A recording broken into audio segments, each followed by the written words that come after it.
Hello everyone, আসসালামু আলাইকুম। সবাইকে ঈদের শুভেচ্ছা রইল। আজকে ঈদের দিনে সবাইকে আমার সালাম।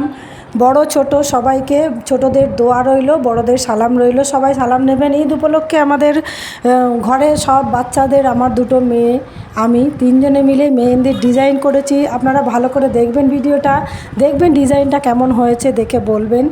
আর এমনিতে কোনো দিন আমি অন্তত মেহেন্দি পরি না, আমাকে আমার ছোটো মেয়ে মেহেন্দি পরিয়ে দিয়েছে, ওরা নিজেরাও পড়েছে, মেহেন্দি এঁকেছে। দেখুন ডিজাইনগুলো কীরকম হয়েছে। সবাইকে শুভেচ্ছা জানাই, ঈদের শুভেচ্ছা, এবং সবাই আমার দোয়া ও ভালোবাসা নেবেন আর সবাই আমার পাশে থাকবেন। ধন্যবাদ সবাইকে, সবাই আমার ভিডিওটি দেখেছেন তার জন্য অনেক অনেক ধন্যবাদ। এই দেখুন, এটা একটা ডিজাইন আমরা তিনজনে মিলেই করেছি, তিনজনেরই হাতে ডিজাইন। এটা ছোটো মেয়ের হাত, ছোটো মেয়ের হাতের ডিজাইনটা দেখেছেন কত সুন্দরও নিজেই করেছে। ওই সবাইকেই করে দিয়েছে, আমাকেও করে দিয়েছে, আমার বড় মেয়েকেও করে দিয়েছে। ধন্যবাদ সবাইকে ভিডিওটি দেখার জন্য।